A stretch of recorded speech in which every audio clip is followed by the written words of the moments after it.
pin comment. Oh, I'm getting an expert at this. I'm really excited this evening. I am talking to Chris from Zero Gravity Pilates. Really excited. So any questions that you have, please drop them in the comments, and I'm just going to accept Chris now. Excited. We've got a page full of questions already. So I think we may be struggling. Hello. Good evening. How are we going? Oh, You all right? How are you? Yeah, good. Let me just sort this camera out. Obviously, when it goes split screen. Oh, I know. You don't get to see much. No, I know. There we are. It's better. That's the thing. You okay? Yeah, I'm good. How are you? Have you got your your Malbec? Right here. I've let the side down and I've gone for cordial. So, have you? The yeah. healthier choice. Really, I should be having the cordial. You should be having the red wine. No, I don't drink. Don't you? No, I don't really drink. I have the odd one, but no, I don't really drink at all. Yeah. During this obviously this lockdown, I've been drinking more than ever. Terrible, really, but I've eaten more beige food. That's probably what I'd say. It's been more beige and chocolate derived and derived. Yeah, you've been treating yourself to chocolates. Yeah, sadly, yeah. Luckily, I'm working out at the same time. So for people that follow me that don't know who you are, I know who you are because I think you've become a bit of an Instagram sensation since lockdown. If I'm honest, and that's how I discovered you.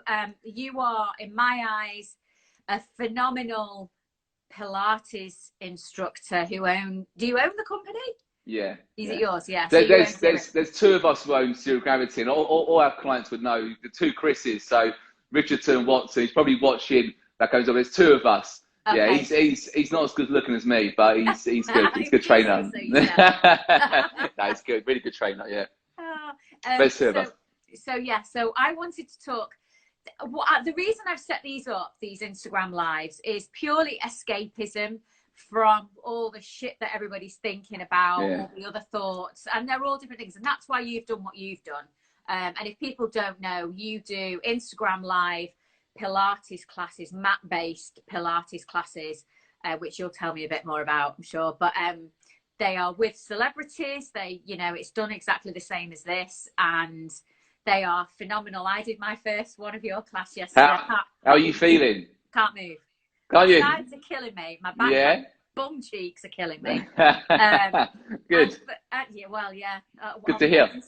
Saying that in a week, I'm saying good. But for your followers that don't know who I am, they'll be going, who is this girl at the top yakking away? I am based in Manchester. I'm a celebrity stylist, a personal stylist. And the reason I've set these up is purely just for escapism, like I say, something a bit different. And I think looking at yours, you've done a lot of the Insta Lives based on physical classes, but I guess maybe you've not done as many question and answer sessions. And to see all the comments that are coming through now, they are amazing, and Chris is working so hard to keep everyone fit and spirits up. Yeah, they are amazing. Total convert. It's been just over a week and I can't believe the difference. So the amazing comments. We've had really nice messages, and just the positivity we've had has been it's been sensational, really. It really, that's why I say I think you've become a little bit of an Instagram sensation and a Zoom. I'm going to ask this question now because people can stop asking it, and I don't mean it rudely. Will you continue these after lockdown? Drum roll. Yeah. No, we will do. Look, so I suppose what our company is, Zero Gravity, we was a reformer-based Pilates company. Yeah. And one thing what going down to lockdown has done is obviously we've took what we do on a reformer, which is ultra reformer Pilates, and put it onto a mat. So the same method, which is isolate, fatigue, stretch, put it onto a mat. And what we found is over the last 6-7 weeks, however long we've been in lockdown, is that we can create a basis. It's a new Pilates workout in a way, because what we were doing on the reformer, we didn't really know we could do that on a mat. Yeah. So we've created this new workout. Obviously, people gone mad for it. So a lot of the people who have been doing the sessions, yes, our lovely clients who live locally to our studios, obviously we're coming back and doing the reformer stuff, but people who don't live close, who live, up in Manchester, or we've had a lot of people in America, Switzerland, Dubai, countries like that who want to continue the sessions. A lot of them message and say can continue with the Zoom. So yes, definitely. So we're definitely going to do it, and then just see how it goes, like month by month. And then if it's continues as it has done, then we'll just do like a yearly annual subscription and keep the sessions going. Amazing. Where are you based then? So where's your actual? So the studios we are sort of North London, so Muswell Hill, Hampstead, that sort of way, Temple Fortune, Finchley. And then we've got some we've got one in Essex, in Loughton, and one in Hertfordshire as well. Can you have in Manchester, please? I know, so many people, just messaged, even before lockdown, messaged about going up the country. So we was literally, and hopefully we was looking to open in Windsor, Eaton Windsor, which is more like Surrey sort of way. Yeah. So, if that goes, we'll see what happens when we go back out of lockdown, see what happens. But that's what we're looking to go to next. But can I just say, like, people are saying where they're from. It's amazing. Like, obviously the UK, the majority. We've got Wales, Outer Hebrides, Brighton, Cornwall, Isle of Wight, Scotland, Kent, Surrey, Crystal Palace, Brighton. Somebody wants one in Brighton, Newcastle. This is amazing. Windsor, Chiswick. I know, it's seriously, it's been amazing. The response we've had has been amazing. That's why when we've set up the Zoom sessions and where we've seen people coming from and viewing from, I couldn't believe it really. Like even from like abroad and stuff. It's like, surely there's another Pilates company like us doing similar sort of thing, possibly abroad, but obviously not as what the intensity what we're doing. People are loving it. So yeah, it's been great. It's been great. We're really happy with it. Yeah, I love that. Jill Ashley has said Cheshire. That's where I am. Yes. Right. Okay. Somebody else, Manif official Manchester. I'm reading out the ones that are closest. Right. Okay. I love this. I'm just going to read this last one out. Me and my dad have been doing the classes together. I am in Surrey. He is in Spain. Amazing.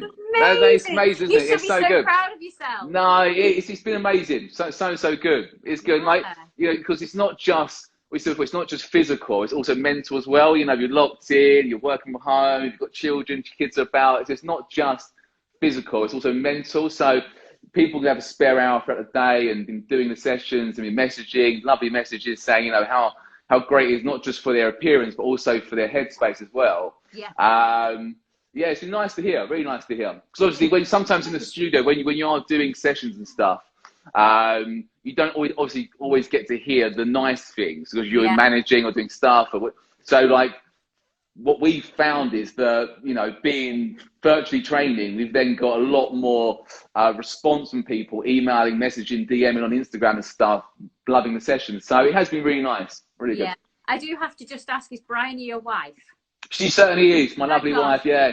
I thought we had some sort of weird stalker that was saying very proud wife. I was like, well, I've not. Yeah, no, she's been amazing. She has, because she's been looking after our two little boys, 2 and 4, whilst I've been doing the sessions, and they're little live wires, so they locking them out of the kitchen and so forth. So yeah, no, she's been great. Sometimes you do get to hear them as well, and it's like, is that outside here or is that? No, that's my 2 little boys. Yeah, that's. Well, it shows it's real, it's raw. I think that's what everybody likes. So you've had questions, I've had a few questions. There's been a lot of common questions. So I feel like we need to. I've answered the question, which I will probably get asked a lot. Is you're going to hopefully carry on after with the Zoom stuff. After we've finished lockdown, which will be amazing. So I've tried to section them. It's been impossible because there's so many questions. So how often should a person do Pilates a week in order to see a difference? So we'd always say to do 3 times a week. I think that's just in general with any exercise, to see results. 3 times a week, you'll definitely see the change in your body and so forth, and the changes would happen with a healthy diet. You see changes within 4 to 6 weeks easily. And for somebody that's new to Pilates, that maybe isn't joining this, or they just want to start doing Pilates, what actually is Pilates? Going back to very basics. Okay, going back to basics. So Pilates is it's an exercise which fundamentally just strengthens your core. So it's your trunk muscles. So you'll find you'll just, not just your abs, so it'll work on your posture, your flexibility, your glutes, your inner, outer thighs, but you're working with your body weight. So I mean, on the reformer, it's a little bit different. The reformer, you work against resistance, so you can increase the resistance to make exercises harder. Whereas the stuff we've been doing on a mat, which Instagram's gone mad for, that's all body weight. So essentially working against gravity. Yeah, because I think I was expecting just to, when I've done Pilates, and I've done it for quite a long time over the years, I get really bored really quickly. And I'm hoping I'm not on my own when I say this. I get bored really quickly. Yeah. I feel like every time I do the same thing. And yours was totally different. I mean, even though I was working my core, my backside was on fire. Yeah. My sides were on fire. It just felt like it was a totally different workout. To what it is. I mean, so a lot of people mix up yoga with Pilates. And people go, what's the difference between the two? To answer that question would be, yoga is, I find, it's more of a lifestyle. You've got a load more stretches in. There's a lot about the breath. Whereas Pilates is a lot more strengthening and toning. But then you've also then got, on the other side, a lot of different versions of Pilates. So you've got a lot of Pilates, which is just remedial, which would be a lot more on your back, physio sort of based. People after surgery and so forth, which we do in our studios and stuff. But we're more of a dynamic company, hence why we call it Ultra Mat Pilates. And our methods is literally to isolate, fatigue, stretch. So it is intense. People will get amazing results from it, but at the same time, it is safe. And there is a thought process behind each exercise and how we structure the exercises from one to the other. You probably would notice we would be working on the glutes, we'd isolate fatigue, get them working activated, then literally hit them hard, and then move on to another body part and so forth. And anyone who works for us at Zero Gravity, anyone's done the Zoom classes will find we're very knowledgeable in what we do. And I think that's one thing which I believe in massively. If you're training somebody, you've really got to make sure that you know your stuff. If you don't know your stuff, you get found out very easily. And you're training someone, you're working with someone's body. So if they want to get results and they want to train safely and efficiently, then you got to know your stuff. You got to know the reasons why you want to work someone a certain way. And each individual is very different. You can't treat someone like an athlete with your average Joe. You're completely different people. So so that's what I believe in anyway. Definitely that you should definitely know your stuff if you're doing any sort of form of exercise with people, because it is very important. Yeah, I think for me, the one thing that stuck in my mind was yesterday when we were doing, you were like, oh, okay, we'll start doing the right leg, and we killed the right leg. Then you moved on to something else, and I thought, still got to do the left leg. Got the other side. That's what you thought, didn't you? I just thought we still got it to go. And all the way through, I was like, oh my God, is this ever going to end? No. And I'm thinking, there's still another exercise after we've done this one. And did you find that it went quickly, the class? Yeah, they always do when you enjoy them. Yeah. Always. Yeah, no, it does. It does. Even instructing it, it flies by. It goes so quick. If a class drags and goes slow, then it's not for you. That's what I'd say. You're looking at the clock. Like, 100%. I agree with you. Yeah. Oh, it looks like I'm not on my own, because people are going, I hate the next side. It's like I've done one you know what side, though? Each exercise is love-hate, because even when I'm doing it, I'm obviously doing it with you guys and feel the pain, feel it. So I know what it feels like, and obviously explain it and talking at the same time. But I know it's doing good. It's same with the stretching afterwards. The stretching will hurt because you are elongate your muscle, but at the same time, it's doing good. You increase your range of movement. Here's a good question that came up a lot. And some of these questions that I can see are coming, the ones that are on here. Can you lose weight doing Pilates, or do you have to do some form of cardio or weight to lose the weight? See, I would say that, you'd have to do some sort of cardio with it. And one thing that shocked me is with a lot of the guys who have been doing the classes, who are wearing the Fitbits or the Garmin watches, which will they calculate your calories burned and so forth. And I think I put a post up last week because some of the guys who have been doing a session have been burning up to 250 calories per 45-minute ultramat Pilates class, which I was actually shocked by. I thought it'd be a little bit less, but the amount of people said different, you know, it wasn't just one person. There was a numerous amount of people who done it. And she's burning 250 calories. Now in a HIIT session, you burn between 340 to 400-ish. So the calorie burn difference isn't massive between the two, considering the amount you're jumping around and going crazy on the mat when you're doing something like a HIIT session. But saying that, I think, you know, I'm not one of these trainers that, you know, got a Pilates company, go just do Pilates, don't do anything else. I would say, yes, Pilates is amazing. It strengthens, it tones better than anything else, but complement it with other forms of exercise, like a HIIT, like going for a run and so forth. Because that will help to burn more calories, and also for your mind and for your body. Your mind body doesn't know what's happening next. If you do the same thing all the time, you'll find your body will just plateau.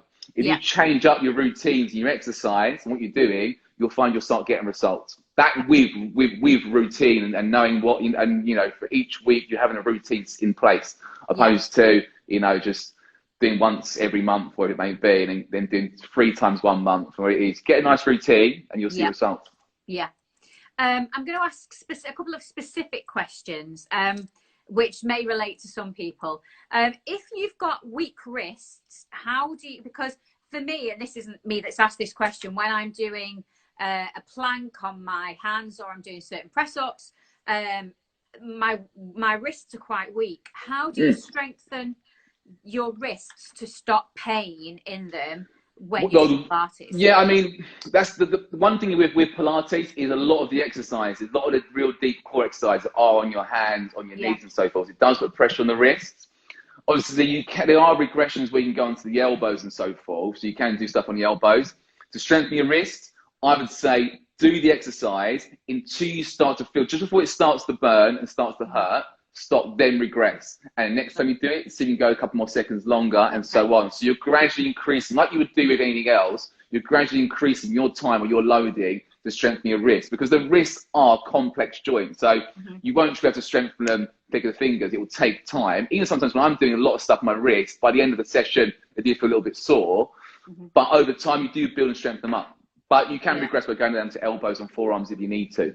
Okay. Would you suggest, this is something that I'm asking the question, I've got a bad back, which I'm sure a lot of people that are watching this now have got weak backs or injuries or whatever it may be, hip problems. I always find that I want to do press-ups on my knee. Should I then adopt that same thing of do as many as I can on my toes and my hands and then regress down to the knees when it gets painful, or should you just stick to the knees when you're doing a press up? So anything where you're in that sort of press up plank position, start from regressed. So start from kneeling down, tuck the pelvis, so you're anteriorly tilted, absolutely, so you're engaged for your core, and then build up to it. So what you may find is if you go straight into the hardest option, is then you may injure yourself and then you'll fatigue yourself. So when you do go down to the regressed version, you can't do it anyway. So start regressed. If you find it's not too bad, then try to progress and then come back down again and try to progress again. That's what I would say to do. Okay. But so many people have back issues, so many people, because they're either tight for their hips, weaken their glutes and core, and they don't hold their pelvis correctly. It's one of the things I spoke about right at the start of tonight about knowing the body and knowing what to do with it. Because a lot of people just do stuff, or trainers that I find would do stuff, not really knowing the body, and put more pressure onto people's backs, and they find they've got back injuries because of it. Right. Staying with the weakness, there's a lot of people asking about weak knees. Right. So what would you, obviously we've talked about weak wrists, what can you do if you've got weak knees?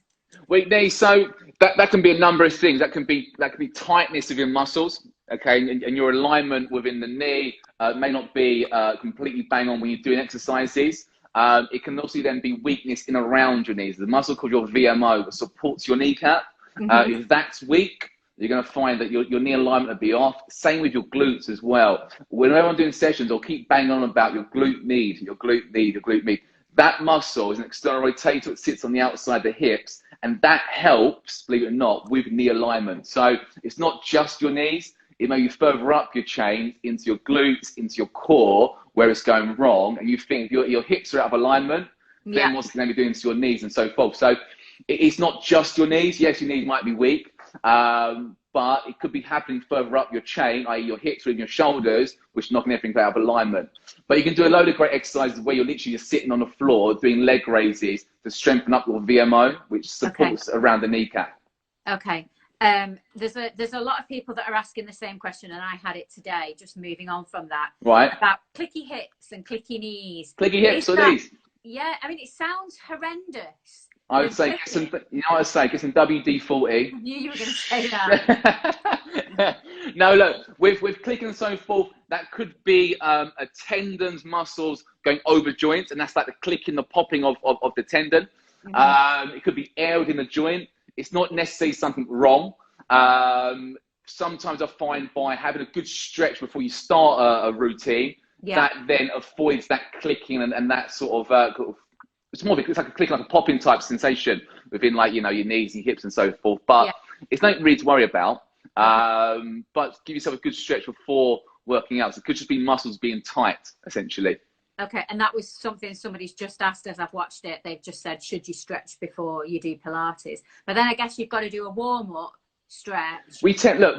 Essentially, your body temperature is warm enough to get going into exercise, especially when you're doing something like Pilates, yoga, that sort of form of exercise. So you may have found by the exercise that we've done, we always start with a nice stretch beforehand anyway, just because it sets everyone down, they're settled. Nice little stretch out. I always go through the basics. If it's a hip flexor stretch, the hamstring stretch, quad stretch, and then from there we move straight into an exercise. So we do start off with a stretch, but your body temperature is at a temperature to start exercise. It's the old school way of thinking that I've got to have a good stretch, got to get warmed up and so forth. You're doing the same dynamic where you're running around, hits, yes, but something like Pilates, your body temperature is warm enough to get going. Yeah. There was a few questions around somebody said when they do squats and lunges, they can get pain on the outside of the knee. Is that okay? No. That's not okay. Not okay. Again, going back to what you're saying about pain within the knee, on the outside of the knee is exactly the same. It could be a muscle called your ITB. It runs on the outside of the hip down to the outside of the knee. A lot of runners get it. Essentially, it's inflammation of the ITB or it being very tight. You can get yourself on a foam roller, which you may have done before, which is it's amazing bit of equipment. It's literally like it's like a rolling thing essentially, but foam, and you can roll yourself up and down that, which is called myofascial release, which helps to release tension within muscles. So you can do that, which will maybe probably help, but again, it's coming back to your glutes, that glute med again, which probably being weak, so your alignment's off. Yeah. So essentially, work your bum. But you can work your bum in other ways than just doing squats. How you find with some of the exercises we've been doing over the last few weeks, we're doing like sort of things where on our back, doing bridges and clams and fire hydrants. So you're not having to load unnecessary stress through your knees or through your hips. You can be on your back, on your side, you know, on all fours, and you can work in different ways. So, you know, going back to more so people coming to the studio, you know, sometimes we'll take classes where we only do small classes anyway, because I don't believe in small classes. But we'll have people in there who may be pre-postnatal, may be cut out of surgery, someone might be an athlete, someone might be a model, all want different things, but you can still do the same exercise or same class, and you can regress and progress for certain individuals to make sure they all get a sufficient workout. Yeah. Somebody has just asked a question. I'm going to come back to bums in a minute. Louisa Glambrone, I think that's how you say it. Martine, are you a Pilates teacher? No, I'm a hell. No, not at all. I used to be an aerobic instructor in the 90s. Did you? But yeah, we don't talk about that. No? But no, I am. Bit of lycra? Pardon? Oh, yeah. Oh, yeah. Yeah, absolutely. The brighter, the better. The all-in-ones and the leotard with the leggings underneath it. Hell yeah. Oh, fantastic. Neon was my middle name. Oh, yeah. I know. That's what I wish. I was born in the era of Mr. Motivator. I might have to get one of these little leotards on, mightn't I? Do a session. You might have to. And you can if you imagine if the viewers would go, wouldn't they? Yeah, Jesus. You could turn the lights off and you'd still see you. No. So a few people have asked the question about toning your bum. What are the best exercises, really? So, I mean, it's loads of exercises to work your bum. And I mean, it's loads. So it's not just one specific exercise. There's millions. And that's, I think, one thing, again, what a lot of people have said about the sessions they've been watching on Instagram or Fire Our Suits is that the amount of variation of exercise you do from day in, day out. I mean, whenever lockdown started now, I forgot now, but we've been 6-7 weeks, isn't it? I'll tell you now, each routine I've done has been pretty much different. And that's like, we're going for whatever it is, how many days we've been out of it, we're getting locked down. So yeah, exactly. So, you know, there's not just one exercise I would say is the best exercise for glutes. There's so many. You can do stuff where you just isolate, where you're doing like, you know, clams and bridges and so forth. You can do more global stuff like glute for like, lunges and squats and curtsy lunges. Yeah. There's millions. There shouldn't be one, and you shouldn't just do one. I'd say do as many different glute exercises as possible. Going back to what I was saying before, is that don't do the same thing week in, week out. Your body will become accustomed to it, and you'll find that then you won't get results. Yeah. Curtsy lunges. You love those? No. Is this the face of someone that loves it? No, you don't love curtsy lunges. No, I don't know. I feel a pain in my knee when I do it, and I'm not really sure what I'm doing, but sometimes. Always look, when you do stuff like lunges and squats, make sure your alignment is bang on. Again, it's hard to get correct alignment if you are tight and weak in certain muscles, because it'll turn your body essentially into that position, so it'll be hard for you to hold yourself in correct alignment. But again, when I'm an instructor, I keep banging on about what your alignment should be like, and you become more bodily aware on how you should hold yourself. So over time, when we're stretching out muscles, elongating, increasing range of movement, then we're strengthening to hold yourself in the correct position, that you do hold yourself in those correct positions. So stuff like lunges and squats, also knees and feet straight, and think about your knees being in alignment with the second toe on your foot. So everything's nice and straight. Knees not over heels. Knees not over toes, knees over heels. Okay, but when you're doing a curtsy lunge, you do rotate. You do rotate slightly. Just don't bring that back leg too far around. You're finding your knees out of alignment.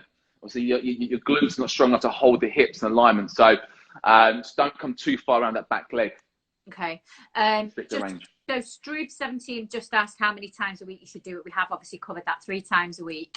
I always found when I do Pilates that when I did do Pilates, and now I've started again with you, I found that it wasn't that I noticed a difference. It was when I stopped doing it that I noticed a difference, if that makes sense. And would you say that's the same for your Pilates, or do people physically see, like, people do physically see, big differences in their body, big difference. So we do have a number of obviously celebrities come into us who we train. And she wouldn't mind me saying this to you guys. Chloe Lewis, her shape, I mean, she come into us and she was in great shape anyway. Yeah. But by doing the sessions we've done, her shape changed massively. Massively. Yeah. And she would say that. She would say that. Her shape changed massively in regards to like waist defining, like elongating, stretch, her muscles becoming longer and leaner, her arms and her bum, and she looked at, she still does look amazing. She's that little one. But yeah, so you do see results. The training I'm not just saying it because, you know, it's my company. You do see results. Yeah. But going back to what you're saying with Pilates sessions, yes, you know, if you're doing, you know, like a traditional Pilates session, you'll find you may not see the results straight away, but you'll start to then, when you feel like, I feel strong enough now, I can go and start doing something else. Yeah. People always come back and go, you know what, I should have stuck with Pilates because that keeps my core strong. Yeah. I think everybody will take away from lockdown and in being introduced to you is the fact that how amazing Pilates is. I mean, I'm looking at every comment as it's coming through whilst you're talking. Not that you're boring me, I'm just trying to be a professional. You're falling asleep over there. Yeah, these glasses, actually, they're those comedy ones. My eyes are actually shut the glasses. No, I think everybody is, I think this is a general comment, it's nothing to do with Pilates, but everybody has the opportunity in lockdown, in this situation, to either wallow and panic or be productive and say, I am grabbing this by the balls and running with it. And I think that this clearly has shown you, shown everybody how you've grabbed such a scenario, and from this your business is evolved massively.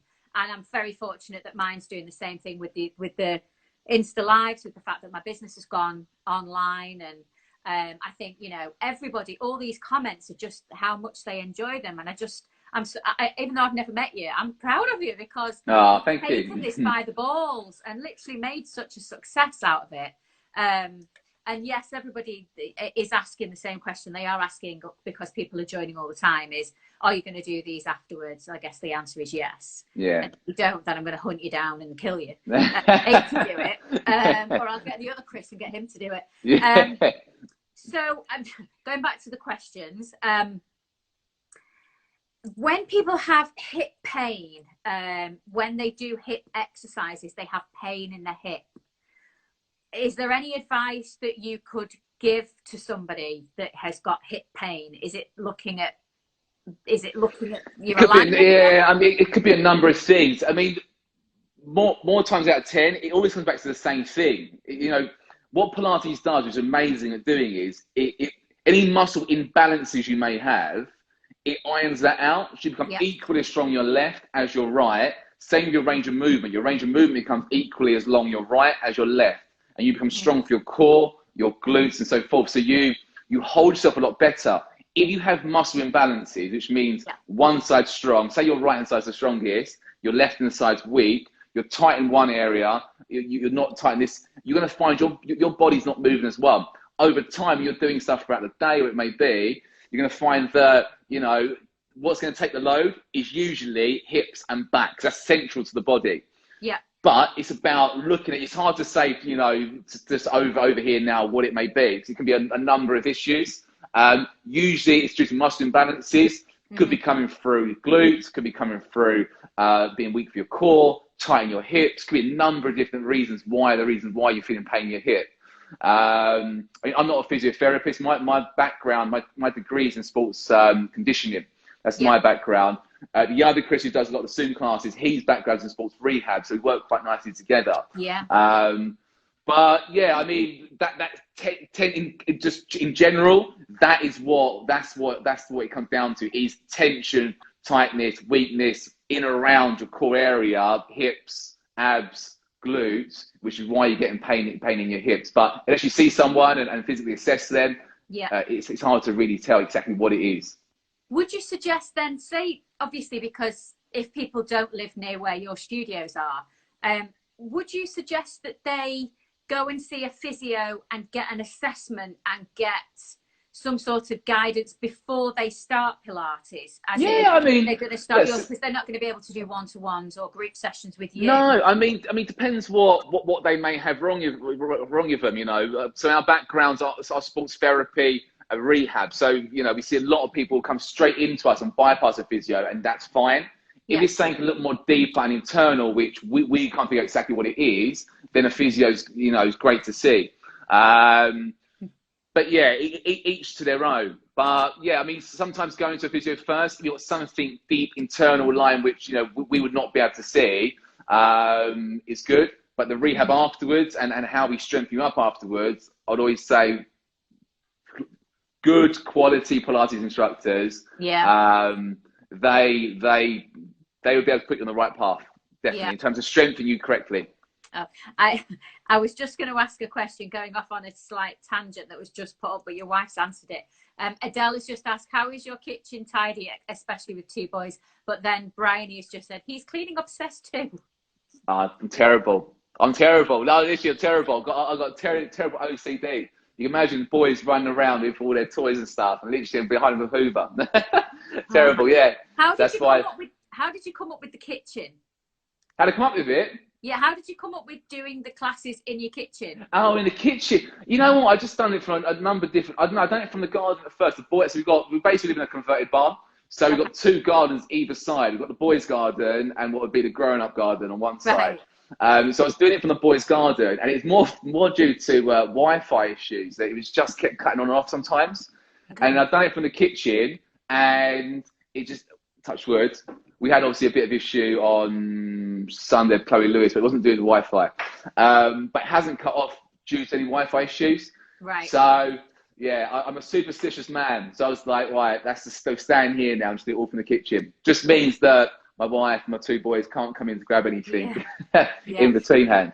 Brilliant. I'm just going to ask this question because it's specific. Would you recommend Pilates if you have fibromyalgia? Yes, definitely. We actually see a number of clients coming in. You'll find what we do is in Pilates is it's low impact. It's low impact. So a lot of the exercises, you're not going to be jumping up and down and putting unnecessary stress on joints. Yeah. So clients similar to that, or that sort of issues, you're absolutely fine to do Pilates. You may want to start a bit more low level and go to like a physio-based Pilates, or like we're saying, a bit more traditional based Pilates, and then move up. That's the same for any form of exercise. You can start from more of a base, more remedial form, and just gradually move yourself up, the stronger you get. Would you see the same? Somebody had asked a question earlier. How does Pilates help a bad back, and especially if you've got sciatica and back injuries? Are there any basic moves? Should you start with the basics and kind of build up, or do you do beginners Pilates? Well, I mean, you've seen the sessions we've been doing. Every exercise we do is followed by a stretch afterwards. Yeah. So when you got sciatic issues, essentially it's your sciatic nerve which is being compressed. It could be a number of reasons why it's being compressed. Usually it's muscles within the hip, piriformis glute medius, which is hitting your sciatic nerve, and you get a horrible shooting pain down the back, down your back of the leg, and so forth. Yeah. So we do a lot of core strengthening exercises, a lot of glute strengthening exercises, essentially to hold your hips in the correct position. Mm-hmm. So all those horrible little exercises we do with pulsing and so forth is to strengthen up your hips and to strengthen up your core. Yeah. So if you have back problems, depends how severe they are. The sessions we do are absolutely fine. For instance, Kate Ferdinand, I guess you wouldn't mind me saying, she suffers from sciatic issues. We've just started training her recently. She still does our sessions on the reformer, off the reformer. And we're looking to really strengthen up her glutes now and open up, stretching out the hips and your hamstrings, and to get herself essentially a trunk strong. Yeah. Okay. Well, so I guess the answer to that is yes. If you've got a back problem, essentially. In a nutshell, because I know we've addressed this, Rebecca Elizabeth has said, what's the difference between zero gravity Pilates and normal Pilates? Just because people are joining all the way through. Yeah, just fine. It's just a little bit more dynamic and intense. Look, if it's a little bit. So you find that some people have done traditional Pilates before, which is amazing. Don't get me wrong, I'm not saying it at all. It's amazing. That's where we started from, traditional Pilates. We've just evolved and made our Pilates ultramat Pilates, where it's a lot more dynamic. You're working to fatigue instead of sets and reps. Each exercise is followed by a nice stretch afterwards. It's still slow and controlled. You may find that you get doubled, if not tripled, the amount of exercises in one of our sessions than what you would do in a traditional form of Pilates. Traditional is very much about the breath, which is, again, I agree with that 100%, but I find that the breathing is important. It helps you to contract muscles at the right time. Yeah. But I think that the movement should be first. You get moving. So once you get moving, you start activating muscles, and the breath will come with that.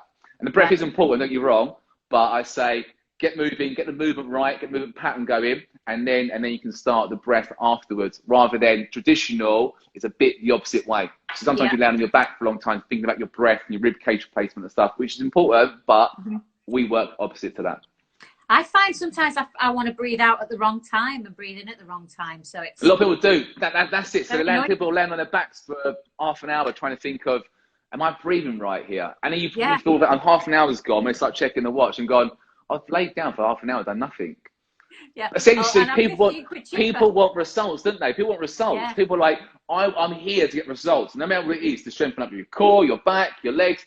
People want results. So, there's methods behind all the madness, but that's our methods. Great question that's just come in from Laurie Gillespie. A best way to engage your core? You engage your core. You can do a number of different exercises where you're on all fours position, drawing inwards for the belly button, drawing in, so you're vacuuming in and out. You can do it on your back, same thing. You know, a lot of talking about, it's like holding, if you want to go for a toilet, essentially holding that in, so you draw it inwards, upwards to hold it and release. Draw it inwards, upwards to hold it and release. It's all pelvic floor stuff, which a lot of postnatal ladies will come into us for pelvic floor work. And a lot of the sessions we do now, stuff we do with Rochelle Humes on a Tuesday and Thursday, is those deep core work, deep pelvic floor work to help with pre and postnatal. So get you nice and strong throughout pregnancy. Then after pregnancy, when you're probably at your weakest due to having a baby, core being shot to pieces, you'll find that you'll get stronger a lot quicker if you do Pilates beforehand. So a lot of pelvic floor work. Yeah, one of the questions that came in, which, and I do want to ask this question to everybody that's watching. When you were saying breathe in and pretend you're holding, I want to just give me a thumbs up if you actually were doing the exercise as you were saying it, because I was sat You're just holding on to the toilet. So I'm not the only weirdo that was doing that. No, you do. That's the sensation you want to feel. You want to feel like you're holding the toilet in, essentially. So you're drawing inwards and upwards. So you've got your belly button drawing into your spine and up inside the rib cage. That's the sort of, yeah. But you know what? Then there's another thing what I believe in massively is that when you're taking a class or taking a one-to-one, is to explain everything in detail. That's why you've got to know your body, because if you explain everything in detail, then you as a client or whoever's maybe being trained by, you then start to know more about your body. And there's no better way of getting someone fit and getting results with someone if they start knowing their own body, where the weakness is at, how to hold himself correctly, where they're tight in and so forth. So I think if you can train someone and just literally just brainwash them in a way and saying what each muscle's doing, why you're doing certain exercises, so they become more bodily aware, then they will start to see more results because they just start to know different things in their body, what's changing. Okay. I like that. I like it. And I'm glad I'm not on my own, by the way. So just talking about postnatal, I'm just trying to find the question. It was somebody that said about how do you, post-children, how do you bring the muscles back together? This again, going back to, I mean, I'm back on the same thing.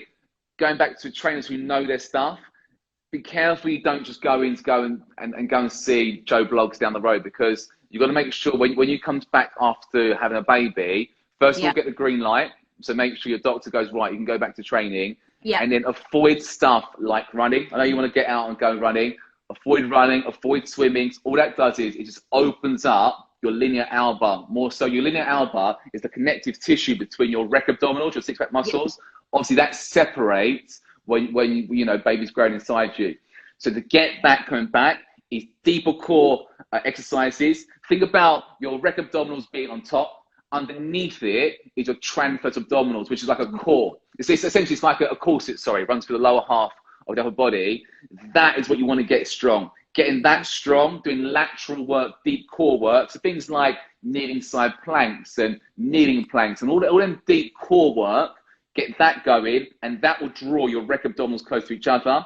Once they get close to each other, then you can start to activate lightly through rec abdominals, which means things like crunches and stuff. Because after baby, do not start doing crunches. Because what that does is it separates your linea alba even further. So your abs start growing out here, opposed to being here. Oh wow! Right? Okay. Yeah. I once went to somebody, and she is phenomenal. She has her own reformer Pilates studio in Manchester. Wow. Okay. And one of the things that she was talking about is activating certain movements to activate the muscles before you start. Like there was a movement where you'd kind of, I don't know, I had to rub around my belly button or something like that, and that would activate my abs. And then there was a movement on my thighs, I think, which I can't whether there's certain exercises where you can activate before doing exercise. Like we were saying beforehand, where you was drawing inwards and upwards trying to hold a wee in. Essentially things like that, where you can activate your trans abdominals and so forth before exercises. Right. We'll do things with like glute work as well. Sometimes we'll do very small movements in your glutes, like clams, like bridges, because that just isolates the muscle group you're going to work.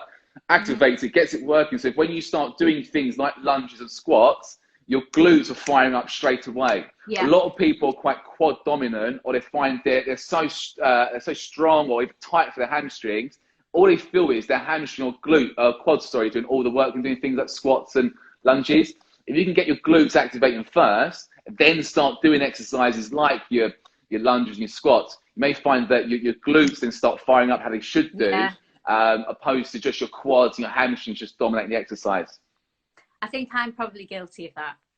It's not just, it's so common. So common. So many people come into us and we train, it's the same thing. And you know why? Because a lot of people sat at a desk doing work at a desk, which also got to earn money. So their glutes aren't doing anything throughout the day. They're sat down, essentially having a lazy bum. Right? So they're sat down. I do have a lazy bum. Essentially, yeah. So and then they become tight in their hips and tight in their hamstrings. So it's quite common. It's quite common. But to do small little movements first, activate, and then get into your big global exercises. Yeah. You may even found that throughout the sessions we've been doing throughout the last few weeks. That's a really good way to get your bum firing up. Yeah. Okay. Noted. Is Pilates good for children? Yeah. Yeah, definitely. You know what? If the NHS, they've got enough on their plate at the moment. If the NHS, if the government put enough money in to essentially put Pilates into schools for kids to do Pilates and make it fun. So don't get me wrong. Sometimes, doing exercises, Rochelle's, bless her, the little girls have been doing it. They last 5 minutes because, for little kids, they get bored of it. You can make it fun and do all this core work and, again, make them bodily aware of what you're doing and so forth. The amount of money that the government spend and gives the NHS because people back injuries and so forth, I mean, if you could do it from a young age and strengthen up people's core and their glutes and so forth and get them bodily aware, you'll find it will save the country millions. Millions. It'd be a way of training kids to make it fun. That's what I'd say. Yeah. I'm going to go back to the activation. There's a couple of questions, so I'm going to tell you them and then we can answer them separately. We're going to have to do another Instagram live if that's okay in a couple of weeks because there's far too many questions. Going back to activation, is that why I get tight in my hamstrings when I do a bridge? Because obviously you're not firing up your glutes. No, yes, it could be, but when you start firing up for your hamstrings, it's because they're overactive. When a muscle is overactive, usually it's tight. So if you're very tight in your hamstrings, when you start doing bridges, again, if your glutes aren't activated, they're not activated, and you are tight in your hamstrings, as soon as you start doing bridges, you may start feeling yourself cramping up a little bit. It's because you are tight in your hamstrings. So to do that, if you're finding you're doing bridges like that and you'll find your hamstrings are just dominating, don't do them. Lay on your side, do some clams or other form of exercises to try to fire up your glutes, opposed to doing bridges. But again, there's with the bridge in particular, you may find that some trainers might want to isolate just the hamstring. So by foot placement and what you do with it, it changes the dynamics of the exercise if it's a glute or a hamstring exercise. But yeah, I would say if you're doing a glute exercise and you're just feeling your hamstrings is just literally firing at you and cramping up, don't do it. Look to do something else, like clams. There's millions of exercises you can do to fire your glutes up. Just that exercise is not for you. Right, and I know I've said to you yesterday when we were chatting on the phone. I mean, Salt Vinegar has said can't do bridge at all. Ex-footballer here. I was saying I struggle. My lower back, because of my injury, will start to go, oof, I don't like it.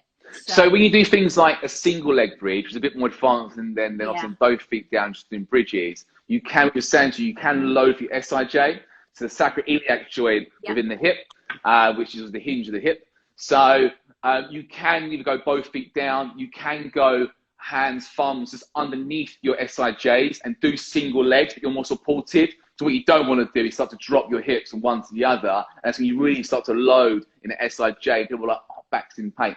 If you find that, just regress, always regress to go both feet down or use your hands for a bit of support. I think it's hard, isn't it? Because you really want to push yourself. And but everyone's got to start from somewhere, right? Everyone's got to start from somewhere. The best way to think about it is that, if I start from here, at position A, I can get to C a lot quicker. If I go straight to C, I won't never get there, because I always try to push myself. I'm not strong enough to get to that position just yet. So start from A, and you just gradually build yourself up throughout the weeks. Yeah, I'm going to ask this question about glute bridges. Laurie, says the best way to keep your hips high when doing a glute bridge, because mine drop. I know they drop. You know, it's obviously it's strengthening your glutes. It's strengthening your glutes. So the stronger you are in your glutes, and the more range of movement you have in your hips, you're going to find you can lift those hips higher, essentially. So get strong for your glutes, loosen off your hips, a lot of hip flexor stretches, a lot of rectal femoris stretches, which is quad stretches and so forth. And you'll find that you'll be able to get your hips higher when you do bridges. Okay.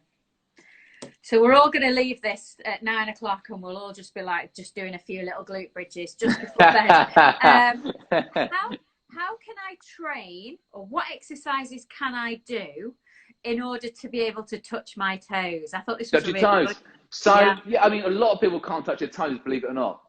So like, you know, I would say, just in general, from the 5 studios I have, I'd say a good 60 to 70% of people coming to us initially can't touch their toes, which is crazy, right? It's crazy. That just comes through a number of things being tight in your lower back, so through the lumbar spine, and then running further down the legs into your hamstrings. I know my brother-in-law, you might even watch it. He's one of them. He's tight in his hands, so tight in his hamstrings, and he's been doing the classes with his wife, with my sister-in-law, been doing them, and he can now touch his toes. And he's like, one of the best things come out of it, I can now touch my toes. And it's because he's come lengthened through the hamstrings and lengthened through his lower back. You know, if you sat down at a desk all day or driving, what it may be, how tight you become and shortened you become for your lower back and for your hamstrings, that decreases your range of movement when you do try to come and touch your toes. So I'm assuming that he is Kyle. He is, there he is. There's man. There he is. Yeah, I just saw the link of the same surname. Yeah, there he is. It must be a family affair tonight. Yeah, yeah. So people are still asking. I'm going to say the same thing. Is it okay to do the sessions every day? Should I be giving my body a rest? You've said 3 times a week. Three times a week. What I say to you is listen to your body. Your body, your body will tell you. Your body. It's like if you're not well. Your body tells you when you're not well.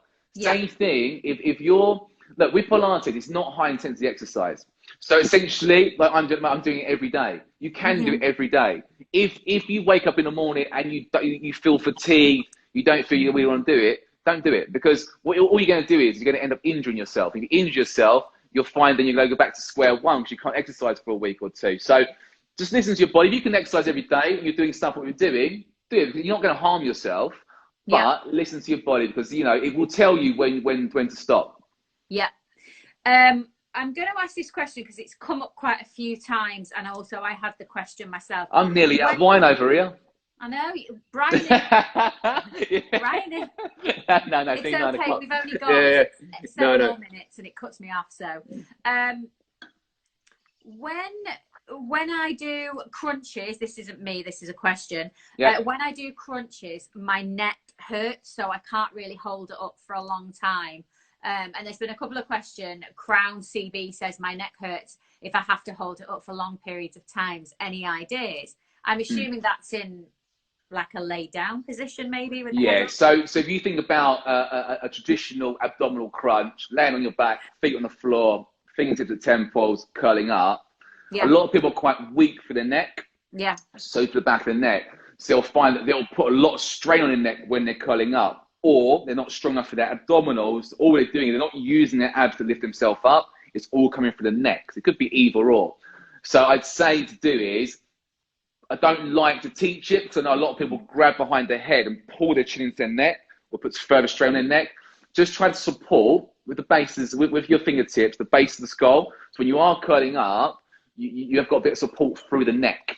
And you're really looking to scoop the abdominals when you curl up. So when you scoop, you'll find you switch on for your abdominals, your rec abs, your six-pack muscles, to get that flexion through the spine to curl up, opposed to just lifting for your neck, what a lot of people do, and then all of a sudden they go, oh, my neck's in severe pain. So what I say to do is, going back to it, to answer it, try and use your fingertips just to support the base of the skull without dragging your chin into your chest, and do the same exercise and look to try to scoop for your abs, pull the rib cage down as you lift up, so your abs firing up. Okay. Jack and Nat has asked, anything to help with lifting the body up, i.e. when doing reverse planks, etc.? So things like reverse plank is a lot of arm work. So there's a lot of work on your upper body. Again, it comes back to pelvic stability stuff, core stuff. If you find it's too tough to lift your body up on your hands, you can do stuff, say, back down to the forearms, or it helps, just regress, go back down a stage. But things like reverse plank in particular, that is strength for your arms and your core.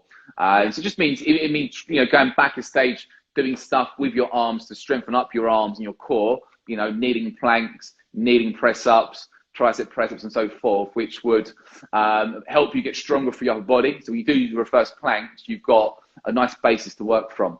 Okay.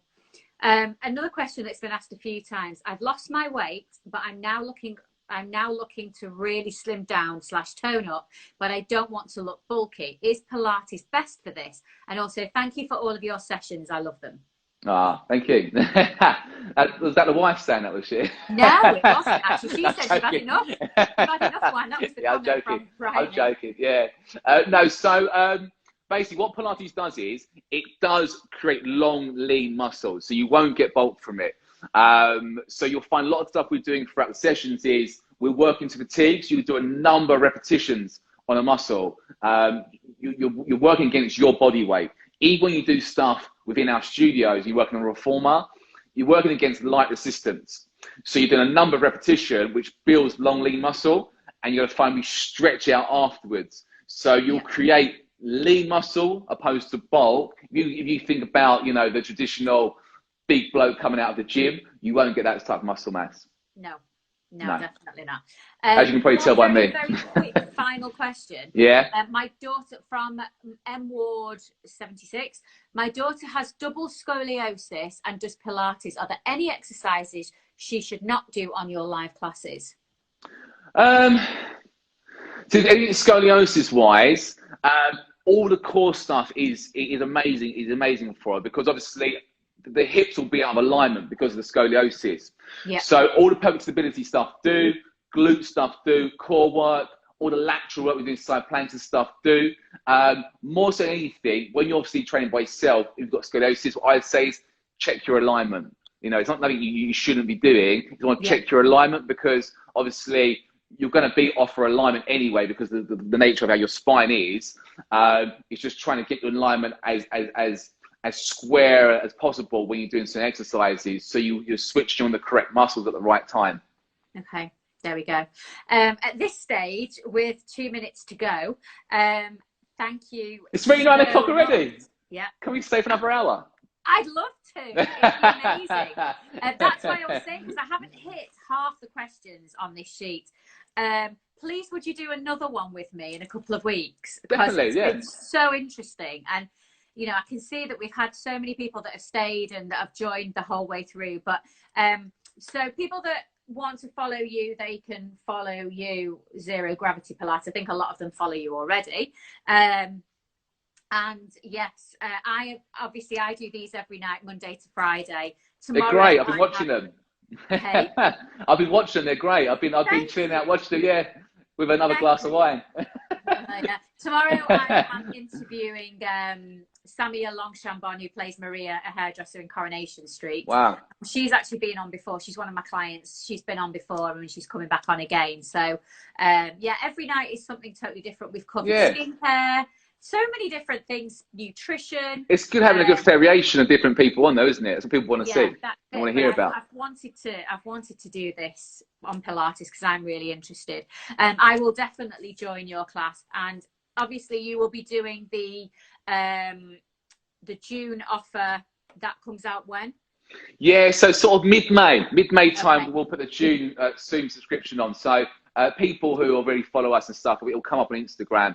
And we'll email everyone who's already made subscribers there. So we've done 3,000 this in the month of May. So we will increase that for June, because there's a lot more who couldn't get onto it. But with Zoom, you've got to buy a certain subscription and so forth. So for June, we'll make it bigger. Yeah. Well, thank you. We have 15 seconds. My pleasure. Thank you so much. I may not be able to do the 11 o'clock because I have a call tomorrow. Damn it, I have to be a stylist. But thank you. Everybody, see you all again soon. Have a lovely evening and take care of yourselves. See you everyone. See you soon. Cheers. See you later.